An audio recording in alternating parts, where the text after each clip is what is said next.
नमस्ते। दिव्यांचल में आपका स्वागत है। आज हम पाठ चांद वाली अम्मा इसका अध्ययन करेंगे।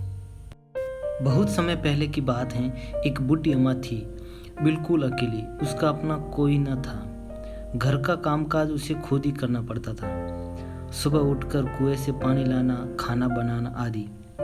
उसके साथ एक परेशानी थी।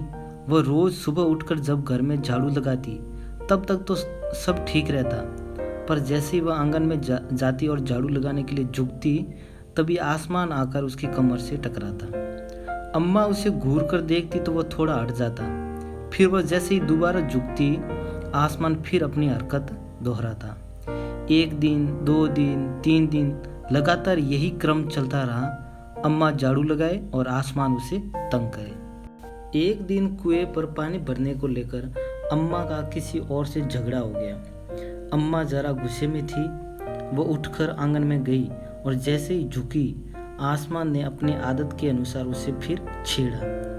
अम्मा ने आव देखा न ताव और कसकर एक झाड़ू आसमान को दे मारी। आसमान जरा हट गया, पर वह भी आदत से मजबूर था। दूसरी बार फिर अम्मा के झुकते ही टक्कर मारने लगा। अम्मा ने फिर पूरी ताकत से उस पर वार किया। आसमान को शरारत सूझी। इस बार उसने झाड़ू पकड़ ली। उधर अम्मा भी झाड़ू पकड़े थी। रस्साकशी शुरू हो गई। झाड़ू का ऊपर वाला हिस्सा आसमान पकड़े हुए था तो नीचे वाला अम्मा। दोनों छोड़ने को तैयार नहीं थे। अम्मा चिल्लाई, छोड़ मेरा झाड़ू, मेरे पास एक ही झाड़ू है। तब भी आसमान ने नहीं छोड़ा। बुढ़ी अम्मा कब तक रस्साकशी करती। आखिरकार वो थक गई। आसमान ने झाड़ू खींचना नहीं छोड़ा। वो अब झाड़ू के साथ ऊपर उठने लगा। उसके साथ साथ झाड़ू पकड़े हुए अम्मा भी ऊपर जाने लगी। वो चिल्लाई, मुझे नीचे छोड़ दे। आसमान ने कहा, अम्मा अब मैं तुम्हें नहीं छोड़ूंगा, ले चलूंगा ऊपर, वहीं झाड़ू लगाना। अम्मा अब झाड़ू नहीं छोड़ सकती थी क्योंकि वह बहुत ऊपर पहुंच चुकी थी। तभी उसे वहां चांद दिख गया। झट अम्मा ने पैर बढ़ाया और चांद पर छट गई, पर झाड़ू नहीं छोड़ी।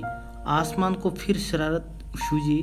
उसने सोचा, अम्मा तो चांद पर छट गई है। यदि चांद उसकी मदद करेगा तो मैं हार जाऊंगा, इसे यहीं रहने दूं। ऐसा सोचकर उसने झाड़ू छोड़ दिया। अम्मा झाड़ू सहित चांद पर रह गई।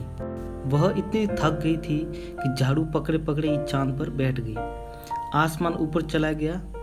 उस दिन से आज तक बुढ़ी अम्मा झाड़ू पकड़े चांद पर बैठी है।